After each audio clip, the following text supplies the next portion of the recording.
Good morning, chat. How's everyone doing this morning? Welcome to another episode of Live Recon. My name is Ben Sadegapur, but most of you online know me as Nahamsec. And if you're new to the stream, if this is your first time watching the stream, let me introduce you to what we do here almost every Sunday. So the plan is every Sunday I either do a little bit of live recon on my own, or I bring a guest where we interview them, and maybe sometimes we decide whether or not we want to do some live recon. For today, I don't know. Maybe we will do some live recon, maybe we won't, but we'll figure that out in a bit, and maybe we'll let you decide if you want to see a live recon or not. So if you're here in the chat, you want to see GodfatherOrwa do some live recon, spam the chat. Let us know with your comments whether or not if you want to see a live recon. And if you're watching this as a VOD, if you're catching this on YouTube later, and you're wondering what the heck this thing is, again, we go live every Sunday. You can come join us. And this episode was sponsored by Snyk, and it's been possible by Snyk. Big shout out to them for sponsoring the interview and the live recon show.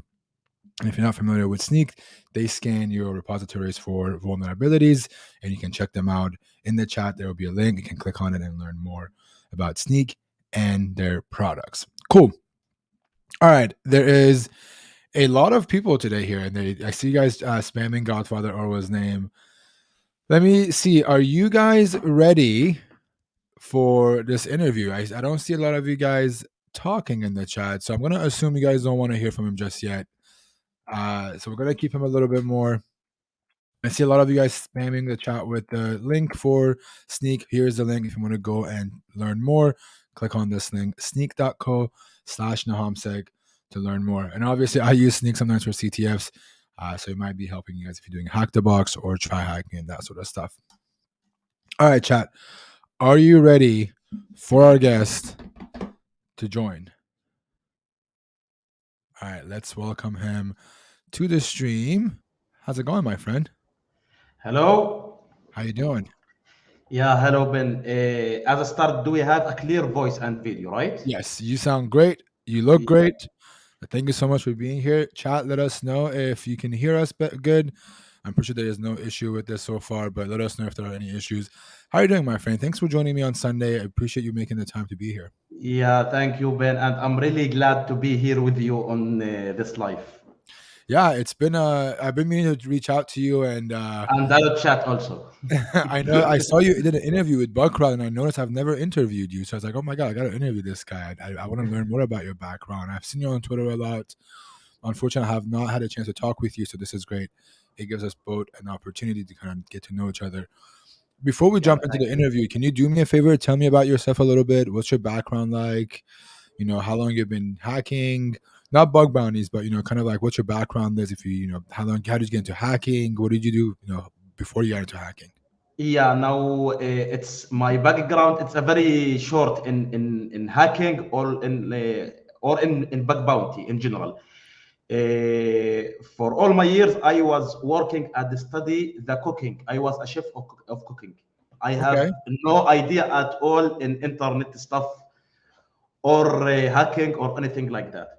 So I start the bug bounty from GitHub after watching the gentleman video about GitHub Recon. Also, gentleman, he's my brother. Okay. Like So you guys know each other real life. yeah, he's my brother. Your actual brother. Yeah, actual brother. Wow.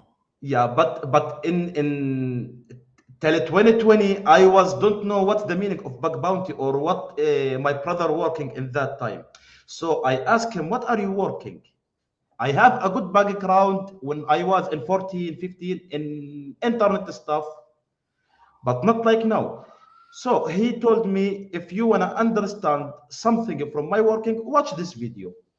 So I start watching the video of the GitHub Recon that he made it. From that video, I start looking for some leaks. In that time, I was have no idea or any background in internet security. Wow. I don't know what the meaning of the domain, subdomain, port open port, close port, endpoint, anything from this stuff. I have no idea about that. What's that meaning? I just moving to GitHub and looking for some companies credentials. So in that time, I will start working on AT&T program. In my first month, I was able to get about six bounties from leaked credentials on GitHub. Wow. So I start in bug bounty in general in the start of 2020, 3 years ago. But for the first year, I was have no background in security. I don't know. Just 6 months or full year, I'm just working on GitHub. A very good skills with GitHub, but nothing else. Just working, searching for leaks, for something like that. After that, I start wanna be understand more. What's the technical bugs, like server side bugs, like client Right. side Yeah. bugs. Uh, I have a very big trouble because also in that time my English was very bad. 3 years Okay. ago, I was very bad in English, so I have a lot of troubles with understand the write-ups, the hack Yeah. activity on HackerOne. But day after day, I learn something. I keep learning. I watch videos. I watch write-ups. So in 3 years, I made, we can say good success in bug bounty. Absolutely. I mean, it's incredible to. So one of the things that I take away from this interview so far is that the background thing is huge, because I have a lot of people that come to us and they're like, "Oh, I want to do, I want to get into bug bounties, but I'm a network engineer, right? Is it too late?" And then here you are, you're like, "I didn't have any background in computer security at all, and I made it happen." So let's pick a pause about your bug bounty background, because I want to get to that, but I want to also build up to that a little bit, and we're gonna get to that. I want to ask you how you learned, but I want to kind of get to know you a little bit. So you said you had zero background, so that means not even a computer science background, or not even a degree from college for computers. Yeah, now all what I know about computer, that from I was kid, that I was know how to just doing software for computer. Like if you have some trouble in computer, I know how to install Windows. Yeah, just regular usage Yeah, of computer. yeah, fix that issue and just like that and play games, but no idea at all about hacking. Wow. Okay. And Yeah, so, what about certificates? Did you get any certificates in the past couple of years? no at all. So no OSCP, no nothing. Now, I tried 1 year ago after getting into bug bounty to try to read or get some certificates like this. But we can say I spent like 1 or 2 hours studying that like as example penetration testing or something like that. I feel that I have no time to do this. No, I stopped this and back to hunting. Yeah, it takes a lot of time, man. It's a lot of take practice, and it takes a lot of time away from your Yeah. craft. Also, I found a lot of mythologies that started with you have to start a play CTF or Tester Lab or something like that to try to understand. Also, I didn't do that. I searched in the start for a VDB program and I start watching videos about specific bugs. Okay. So now it's 3 years I'm working in bug bounty. I learned all the server side bugs, but we can say mostly of the client side bugs I didn't learn it till now. So in this time I can found as example easy RC, SQL injection, anything like that. But I don't test as example the no rate limit bugs. Is that right? No rate limit? Yeah, no Remeling goes. Yeah, yeah, yeah. Yeah, or CSRF or cross bugs. Now, this kind of bugs, I don't know about it because I didn't read about it, but I keep my focus on server side bugs and for disclosure bugs. So let's talk about. I want to talk about how you learn a little bit, but we'll get to that. Like, this is something that's kind of come up in the later in the interview. Tell me a Yeah. little about more. What about? So would you say? So your first. breaking into cybersecurity was bug bounties, right? What did you know how to code now, or did you learn how to code recently? Yeah, a little about write some Python or Bash scripts. Okay. Do you think for someone with your background that came from a non-technical background, is coding something that's required to be in bug bounties? Yeah, but now I learned this, but I see when I work at Bug Bounty that if I have a good background, if I learn it as example the JavaScript language to read JS files. Now, if one learned this, it will be a very helpful in Bug Bounty.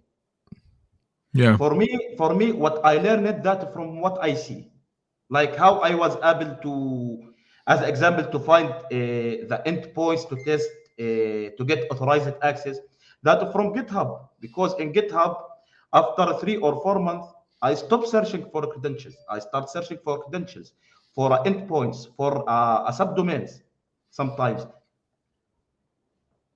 From that, I learned some stuff, and from also the codes that I read in GitHub, because as example, you can find some repo about a Python script.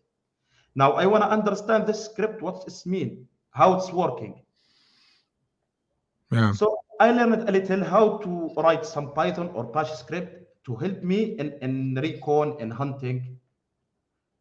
Also, JavaScript, I learned it while I'm hunting. But if someone start this career with a good experience, will be more helpful. Yeah, I think it is. It is a grateful thing. I mean, it's great for you to know how to code, especially to automate your work. And then JavaScript is a good one. Learning how how to make an HTTP request with JavaScript is important because that's how you find out these endpoints, how it's supposed to work, and that kind of stuff, right? Yeah, JavaScript it's a very very helpful in finding bugs. Yeah. Yeah, I agree. I think it's in the beginning stages that you can get by with learning how to like look for credentials, and you can copy paste payloads, but it's gonna eventually stop, right? You're not gonna be able to find any good stuff at some point. It's gonna make it harder for you to find bugs if you don't want to learn and evolve. Yeah, exactly. Okay. And you mentioned CTF, so you don't play CTFs or anything like that either. No, at all. Now I can now give me as example a real target. I can start finding a huge bugs, but give me as example a CTF lab, easy lab. I'm sure that I'm not going to resolve that lab.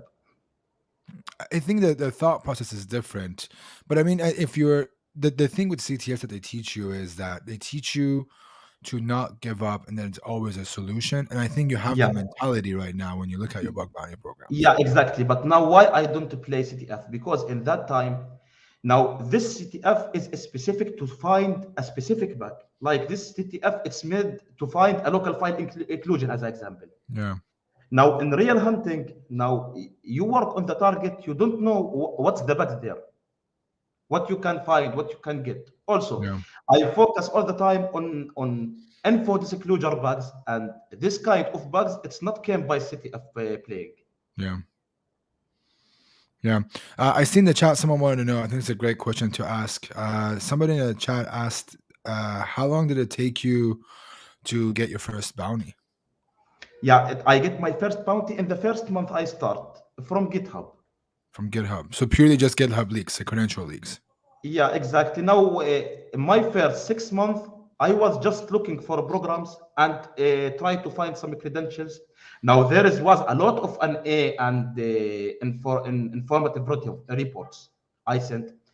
But in first month, I get 6 bounty from AT&T. From that, I start learning more, but still don't know a lot of stuff how it's mean. So in that time, I start making a new friends because also my brother he's busy all the time. So when I ask him for something, he say, "Yeah, this valid, this not valid. Yeah, Report this, don't report this," and try to read about it. So I start making a new friend, and my friends what in the first 6 months it was HackerX and Wasiyuddin. Now HackerX start give me a more info and learning about Barb Suite, and Wasiyuddin start let me know what's the meaning of the domains, subdomains, how can I enumerate the subdomains, scanning for live or not live, scanning port, run some scripts like, as example, Nakalai, sorry. Yeah. After that, I found, as example, I know this is a false positive bug.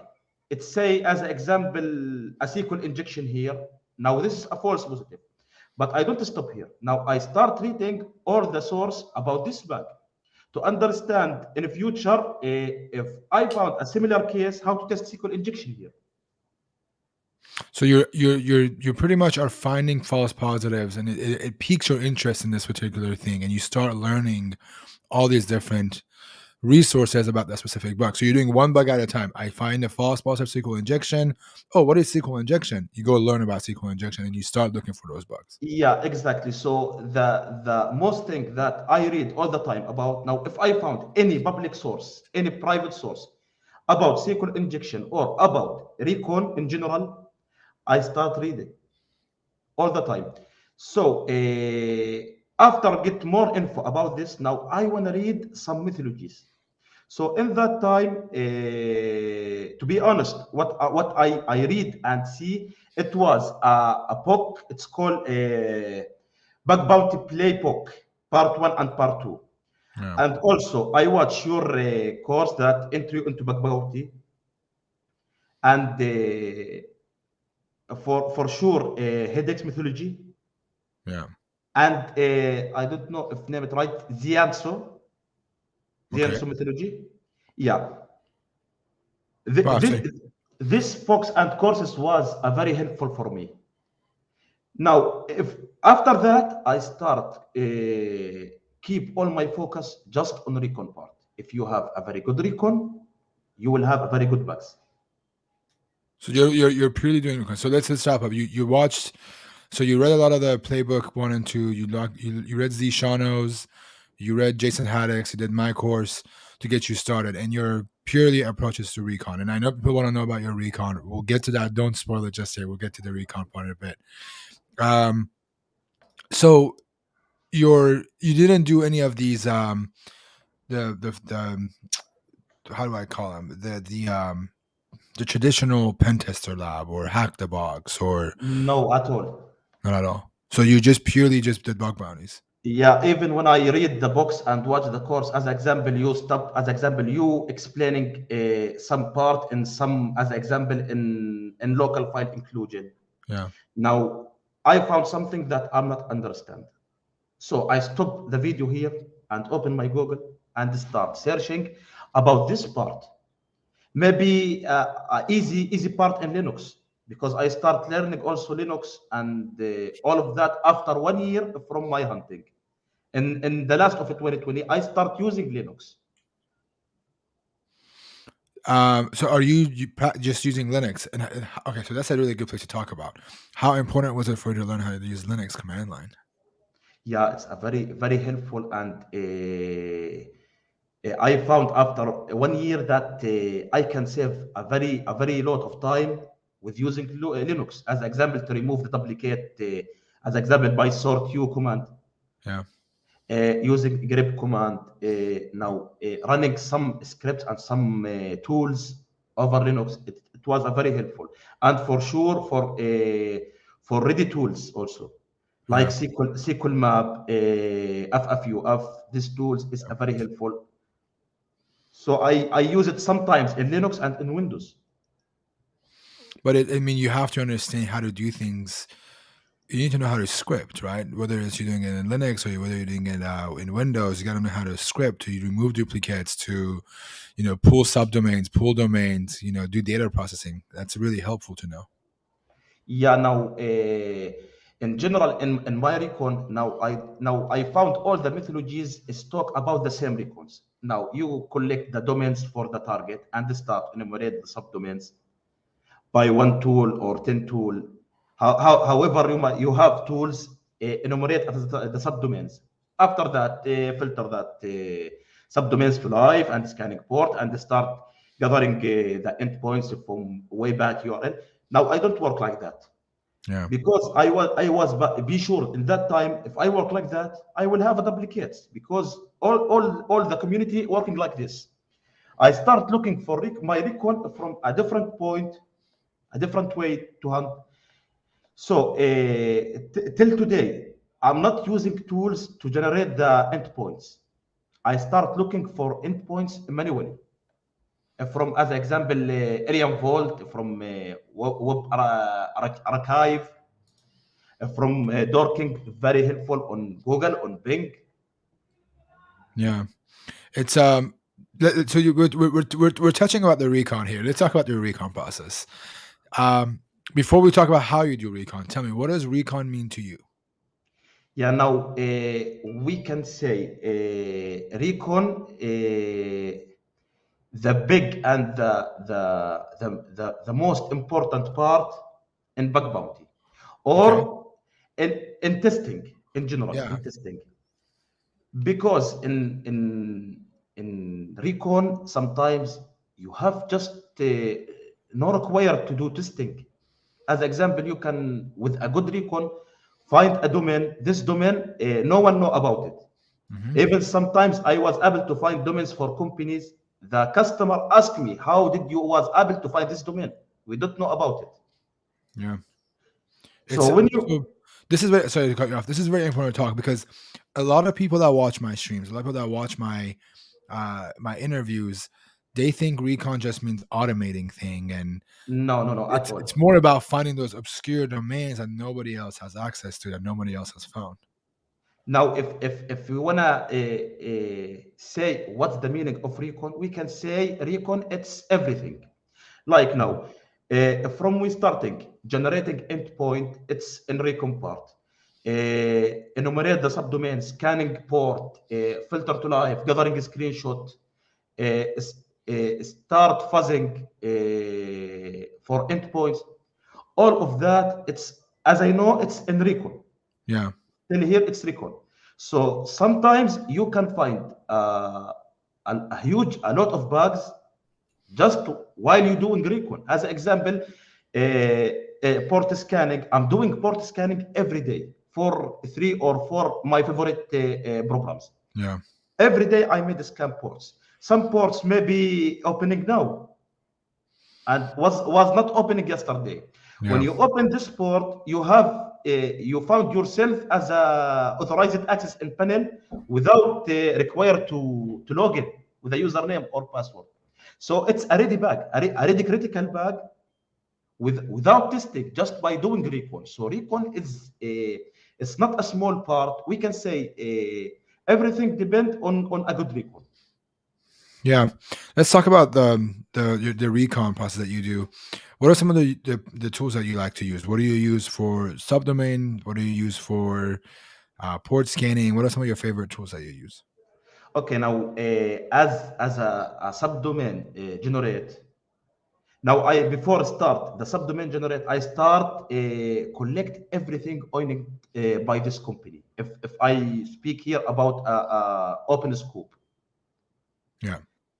so there is a lot of resources to start collect domains acquisition, everything owned by that company. Now here we came to part the subdomain enumerate.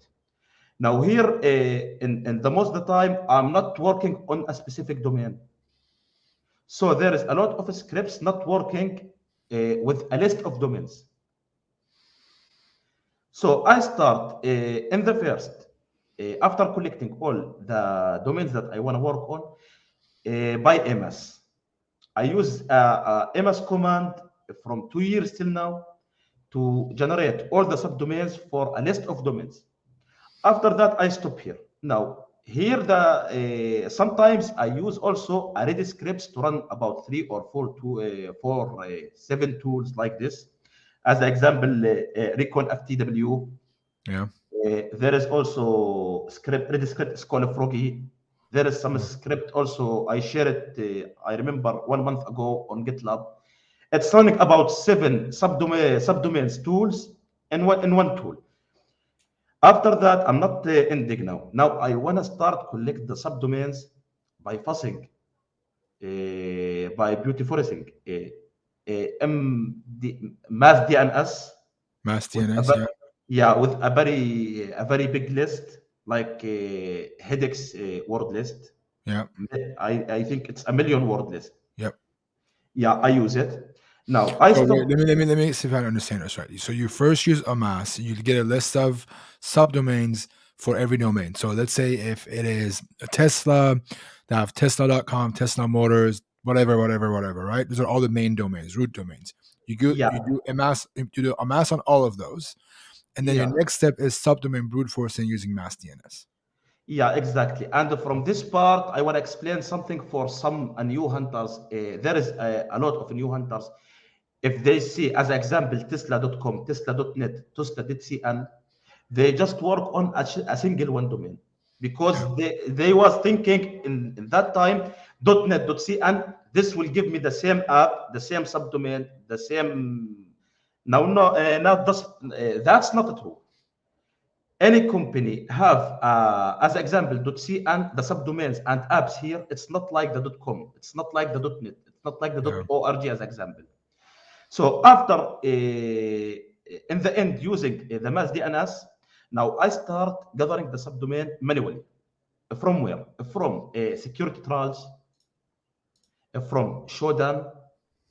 Now in Shodan, I start to see what is the subdomains, even if not live. Are you using shop? Are you using Shodan CLI? Shodan CLI, I use it as I remember 3 or 4 times. After that, no, I didn't use it. You're using so how are you collecting? So how are you collecting data from Shodan? Are you doing it manually? I found now if a small target, yeah, I do it manually. Yeah. But if a huge target, there's some available tool to Yeah. collect the subdomain's name from IPs. Yeah, yeah, And you can do it with Shodan CLI. Just give you the subdomain, not the whole thing. Yeah, yeah, now why I don't like the Shodan CLI. Now there is a lot of false positive. As an example, if we talk about Dell.com.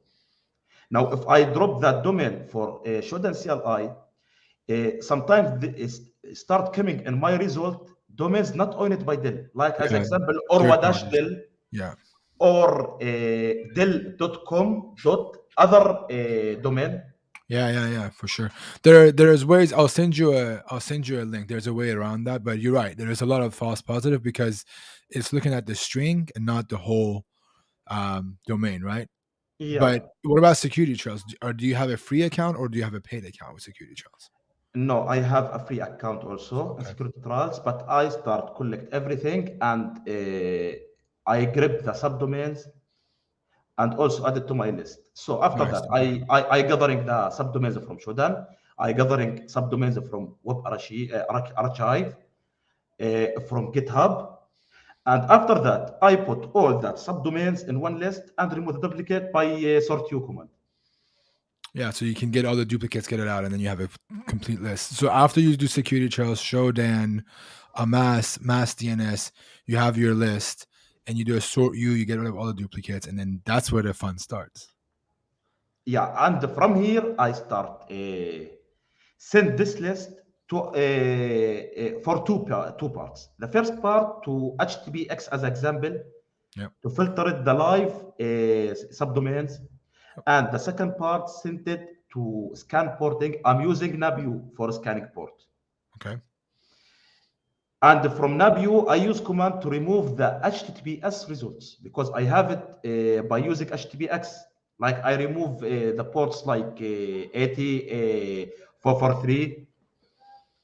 But the most important part here that I'm not doing this just one time. Every day I do this Yeah. because every day there is some subdomains Yep. coming alive, some domain it's not alive. Yeah. And Absolutely, man. yeah, and also I'm running a re-engine tool. Yeah. Yeah, I use re-engine just for subdomain tracking, monitoring Okay. to see if anything it's come alive. It's if there is a new subdomains. What do you use for your diff? So what do you use to see if there's something new? Are you using ANU? Are you using a mass tracking? What are you using? No, I just MS. A mouse. And Okay. I use it one or two times. Yeah. Okay. Also, NU, it's very good. Yeah. Yeah. NU is very good. Okay. So let's talk about this. You did your port scan. You did your subdomain discovery. You did HTTPX. When you do HTTPX, what are you grabbing? Are you grabbing titles, response size, response code, or just seeing what's alive and what's not? No, no, no. As an example, just get just what alive and what not. Wow. Now Okay. there is a new something added HTTPX. It's a very good that you can have the screenshot also. Yeah. Yeah. That's a brand new feature. Yeah. Yeah, that's good. Now I use this list for Nucley as an example, but not I'm running a full Nucley. I start do edit on some specific templates, like as example the PHP my admin template, like the Spring Boot actor templates. Now I start from as example the PHP admin this template. I copy this template and add for the endpoint that start Yep. running this template after admin, after API, after Yep. app as an Yep. endpoint. Yep. And running this specific template. Now I back to HTTPX one more time and start filtering the result of the live subdomains just for what give me a response the access is denied 403 or 401 authorized access. Now this kind of live subdomains, it's important for me to start looking for authorized access. So I start working on this subdomains manually. I'm start checking if there is any accessible endpoints. I'm start fuzzing on a few of I using for that a very good word list. It's called one list for all. Yeah. Yeah, So let's now I want to explain something you just explained for people that are new. What you were saying is you're creating custom templates, right? yeah, And you're using these custom templates and adding endpoints, so correct? yeah, Sorry. What you're doing here is you're assuming if there is an admin endpoint, you want to see if the PHP my admin is behind admin. A lot of people don't do that step. So if you're watching this and you're using Nuclei, what Orwa is doing is he's saying, I'm hoping that instead of looking for slash PHP my admin in the root folder, the PHP my admin may be in the admin folder. It may be in the administrator folder. It may be in a private folder. It may be in a, I don't think I've seen an API, but with Actuator, it might be under an API folder, right? So you're assuming based on your experience of where you have seen PHP my admin, where you have seen Spring Boot Actuator, you're assuming that it may be under another folder and it's not always under the web root, which is something that a lot of people don't look for. yeah. Also, we can say a lot of a web app targets. When you open this domain, it's redirect you directly as a path. Let's say in United States slash US slash. Yep. Yeah. Now you have to be careful about that also when you drop it on Nuclei to start testing after this path and before this path also. Or other languages maybe. Yeah. Yeah. Yeah, that's a very good way to put it. A lot of people are using these tools as they come without what I like to call this contextualizing your recon, right? You don't understand the context of this website, so you're just brute forcing blank things at a random pace, hoping something comes back where you have to look at its domain and see what it redirects to, what folders could be there, what is interesting for you to subdomain brute force, not subdomain, sorry, for you to directory and file brute force and fuzz. Yeah. Now the most interesting for me in fuzzing in specific, the 403 domains or subdomains Yeah. and IPs on Shodan IPs, Okay. logins page, authorized access page, and Yeah. forbidden page. Yeah. Now, I like to fuzz and working and hunting on Shodan's IP or FUFA or a lot of like engines IPs because now here if there is any web app running with the Akamai with the Cloudflare Yeah. WAF, now I can play without any WAF on IPs. Yeah. So in this time I can say I can save a very huge time in testing when I working on IPs. Yeah, I mean, if you get the origin IP, the true IP of the server without it being behind a WAF, you don't have any. You don't get IP banned. You don't get rate limited. You bypass a lot of issues. Before we continue the interview, I see a lot of people asking this question: will this live be available on YouTube later? Yes, it will be available for our members for a little bit, and then later it will also be available for free in the next couple of weeks. But if you're watching this right now, it will be on for a little bit longer. But if you want to watch the VOD on demand later, it will be available with a few weeks, unless you are a subscriber or a member. And speaking of subscribers, I just get a quick shout out here. Sorry about that. Or I got a quick shout outs to the Wolf for the 9 months of subscription. Thank you so much. Okay, so we talked about your approach to how you supplement brute force, how you fuzz. You name some of the tools that you use. You use FFuff, you use Now, Nabu. all the tools that I use it all the time, the FFUF Yeah. for fuzzing, I use SQL map all the time for scanning SQL injection. Okay. Uh, what also I use? You said Nabu The, earlier. the normal tools for enumerate the subdomains like AMAS, like subfinders, like array scripts for subdomains, and for scanning porting, I use NAPU. For filtering the results, I use HTTPX. Yep. Yeah. Now there is also some extension very helpful. As an example, I use extension. It's called .get. This extension to if there is any a get config directory in this web app, this extension will give you alert about that. Yeah. So there is some extension will be very helpful also.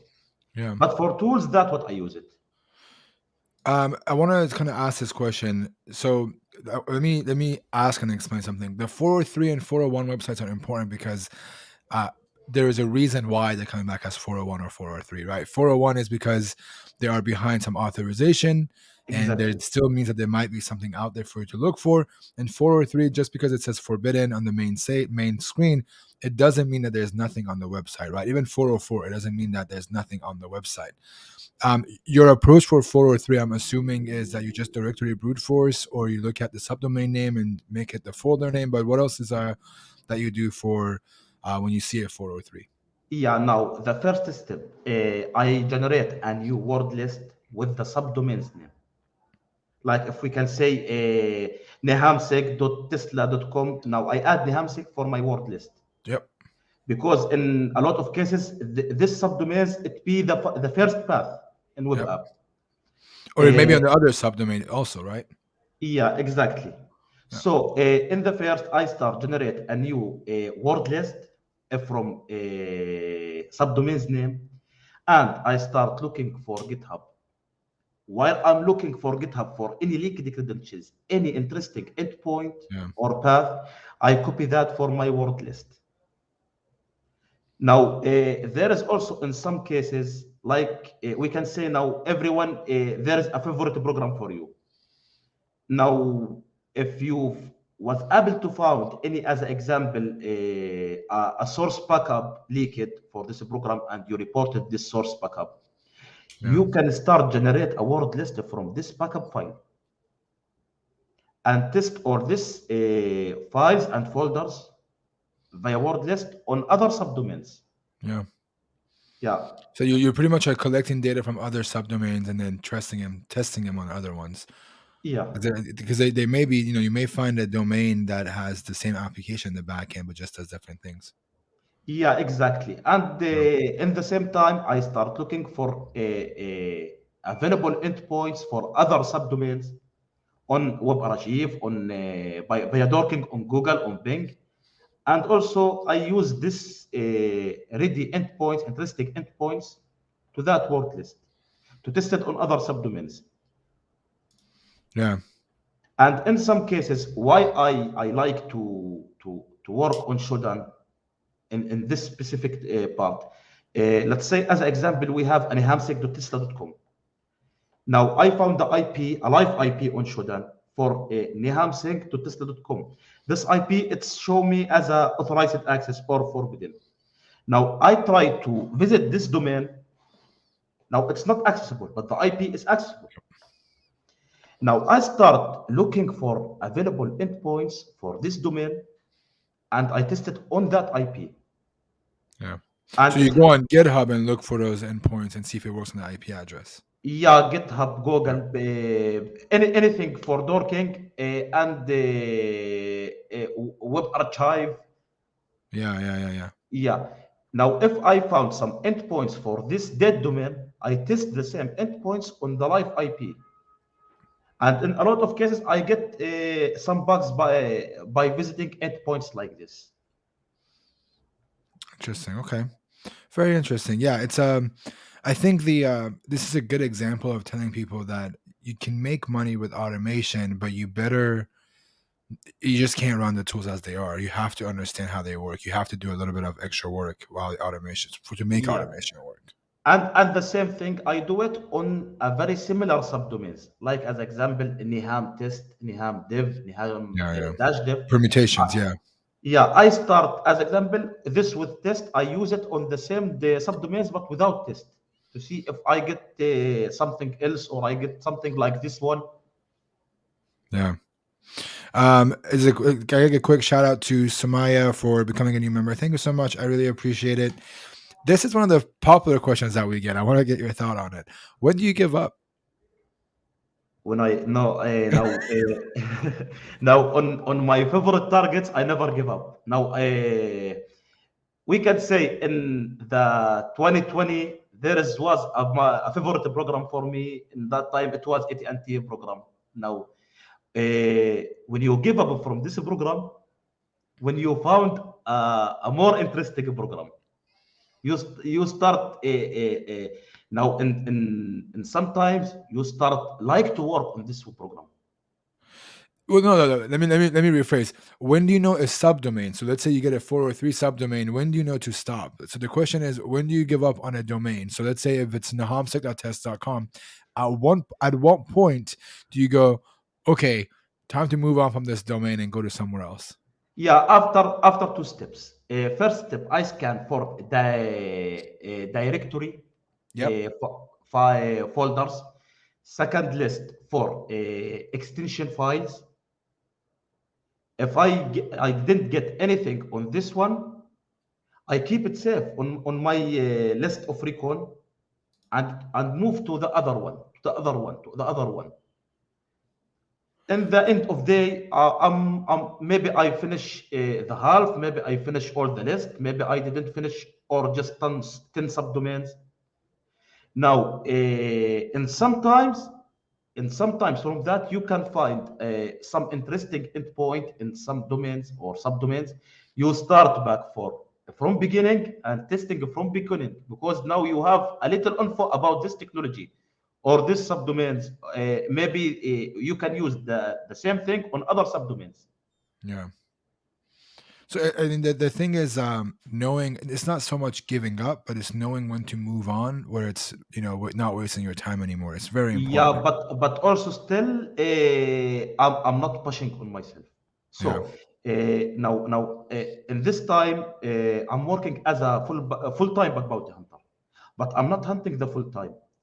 I spend about 2 to 3 hours in gym, about 4 to 5 hours with family, with Yeah. friends.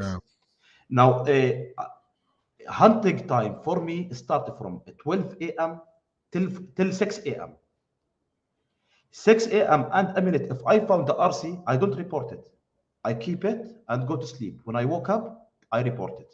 You're playing a risky game, my friend. That's a risky And game. yeah, and it's happened with me a lot.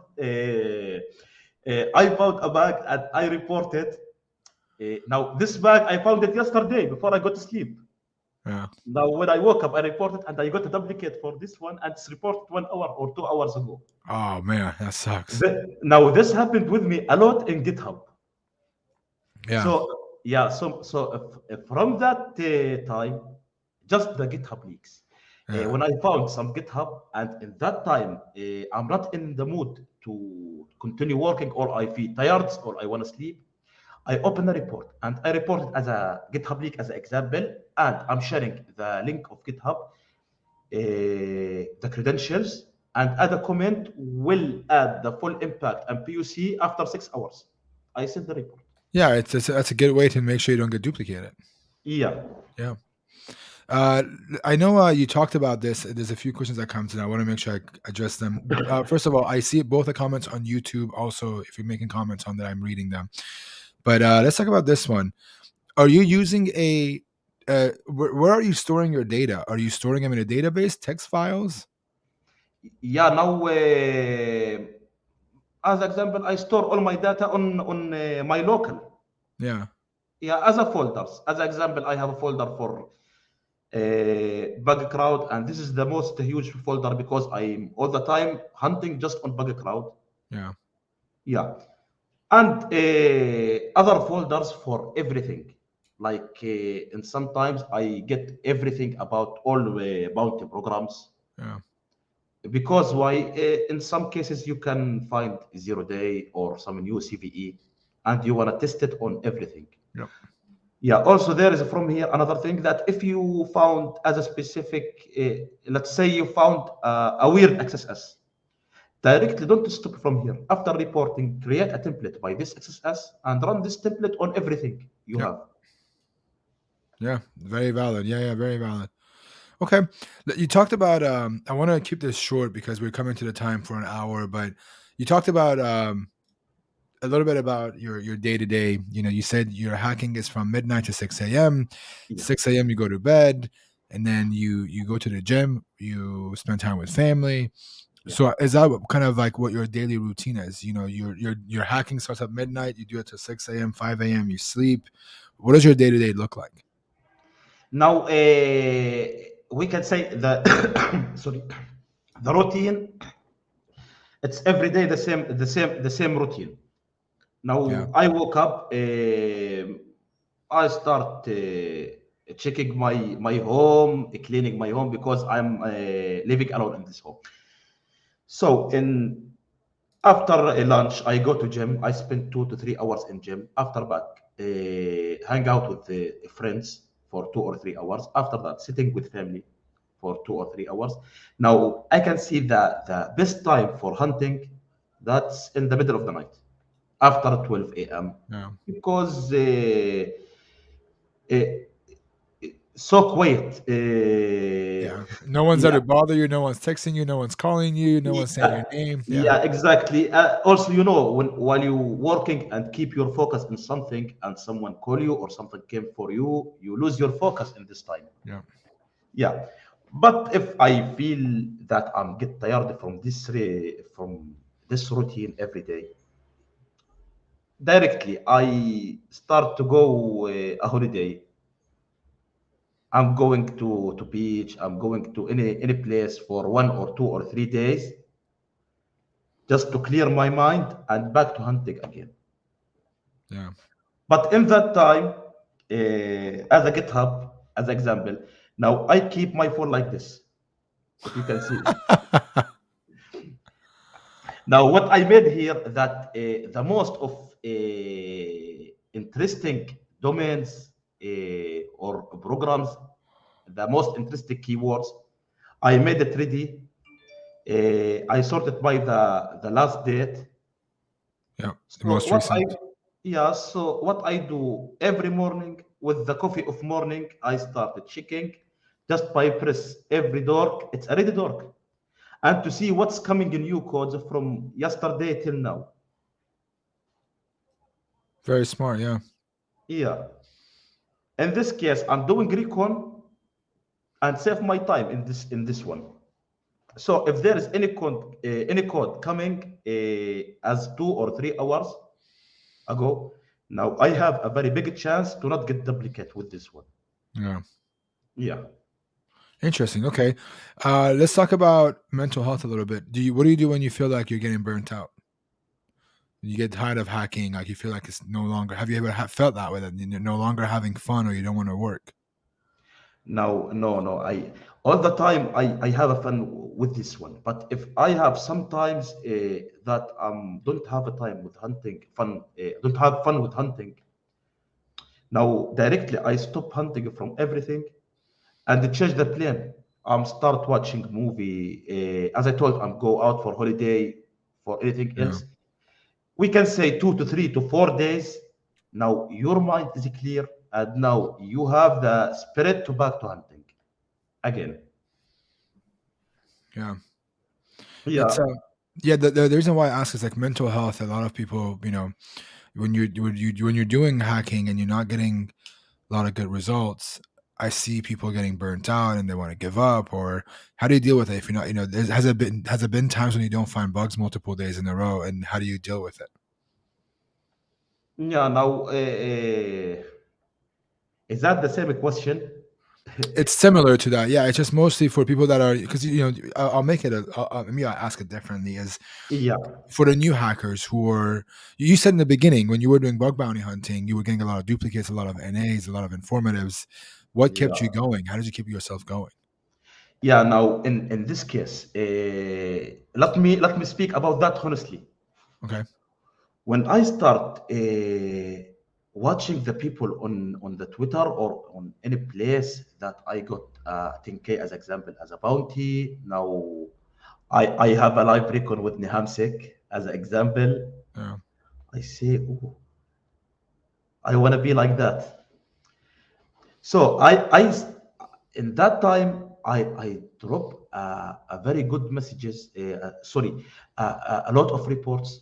Now, in that time, why in the most I like to work on Buggy Crowd when I start hunting on Hacker One and on Buggy Crowd. Now in Hacker One, they came and as example they close my report as informative or triage this report. Now, in background, in that time, the triagers was when they close my report as an informative or as an NA, they add a very with a big note that why this closes as an informative. Now, this is as example credentials for a local host, so you can test it from outside. So for that, we close it as an A or informative. Yeah. Now, from this time, now I know I get a duplicate or an A report, but now I learn lesson that this I can't be tested. So every duplicate, every informative, every an A report. Now you don't have a valid report or bounty, but you have the lesson from that. You learned something new that you learned from your mistake and try to fix it in the coming reports. Yeah. So you're learning based on the mistakes that you've made. But I want to talk about your motivation, man. I have a very similar story to yours. When I first started doing bug bounty hunting, uh, Ibrahim Hegazi, he's been on the stream before. He's an Egyptian hacker, I believe. Also, he was one of the people that was hacking on Yahoo a lot, and I wanted to find bugs just like him. And I would read his write-ups and I wanted to be, finding the same similar bug. So I love hearing your story to say, I see people coming on the show, or I see people getting 10K bounties and telling myself, hey, I want to be just like that. So Ibrahim was somebody I was like that for me. And he was on this stream and I told him that, that he was a big reason why I got into bug bounties, because I saw his RCE report on yahoo.net. So it's a Yeah, very good story to share. And it's very good for you to, it's very cool of you to, share that story, so people understand that you need to have a motivation, whatever it is. I know people that got into bug bounties because they wanted to retire their parents, right? They wanted to pay for their college, they wanted to pay for their wedding, they wanted to be the big next hacker, whatever it is, right? It's very good to know what your dream is, what your motivation is, and use yeah, that as a place to drive you towards your goals. yeah, exactly. Now I have a very similar case like you. Now, as I told in my starting in this big bounty, I say, did possible in the future that I talk to Nihamsik or I found a bug as an example in Google? No, it's impossible. Google is impossible. But as example, I found in that time, as we can say in the last of 2020. Now I found a lot of tweets that or posts that how I test SQL injection and a lot of comments. SQL injection it's not exist anymore. Yeah. Now from here, that's give me. I want to know what's the SQL and why it's not exist anymore. So I start the first thing I learn the SQL injection in all case, in all parts, in everything. So my was first SQL injection. It was in the Facebook itself Yeah. on Instagram VPN employee panel. Oh, now this is Facebook and this is SQL injection, and so it's exist. Oh, So day after day, I learned that there is nothing impossible. Who speak to you, someone have no idea at all in cybersecurity or bug bounty, but day after day, and making a good difference, learn from each other. You yeah. can be do a very good something. Yeah, I agree, man. It's just the mindset of wanting to be. I think I call it being relentless. Is the wanting to do something and not letting anything get in the way of it. And I think that's kind of what you have done. Yeah, I never give up. And also, we can say in 3 years, we can say it's a very good success as I can see it for myself. That Wow. as an example from top 50 in background rank, I'm the third on the P1 Warrior. Wow. I found a lot of critical bugs on big companies. So if this happened with me, why? Because after start learning bug bounty, I start love this work. I start like to work on this one. So never give up, and I'm sure day after day and NA after NA and Yeah. duplicate reports, you can find something and get something. Yeah. Absolutely. So we are at time here. We've been on for almost an hour. Um, Here's what we're gonna do. I'm gonna ask you this. Would you like to do a little bit of live recon? Yeah, it's okay with me, but maybe I have some issues with sharing screen because I have a very big screen. Okay. Yeah, maybe I can screen just tap because I think there is no option to select a specific side from screen, right? Yeah, you can. So if you go under here, you go click on present, and you can click on share screen, and you can select you can go to entire screen, and you can select which one you want to select. While Yeah, you do, now, go yeah, ahead. now my entire screen it's very big, so you can't read anything. So in this case, I'm going to share a window, not Okay, well, give me 1 second. Before I'll let you figure that out. Let me remove you from the screen. Let you figure that out so no one sees your screen while you do that. Before now. we do this, go ahead. Yeah, yeah. As I said, if there is any possible in this program to select a specific side from screen. You can. Yeah, it tells you it asks you what window you want to select. No, in my case, now it because it's one screen. That's why. No, no, but if we, okay, give me 1 second. Let me do this really quick, and we'll talk about 1 second. Yeah. Okay. Okay, Okay. so if you're watching this on YouTube, we're gonna say goodbye to you. If you want to come and see the live recon show, we're live every Sunday. Come watch us on twitch.tv/nahamsec. If you want to watch the live recon, we're gonna do it on Twitch. So come to twitch.tv/nahamsec. We're gonna close down the other stream for now. So if you're watching this on other channels, thank you for being here. We appreciate it, and we will see you all in just a bit. And if you're watching this and you want to continue watching, stick around in a couple of seconds. I'm going to bring Orwa back in just a minute, and we're going to do our live hacking. But I'm going to say goodbye to everybody else, do our outro, and then we'll come back right back and do some live recon.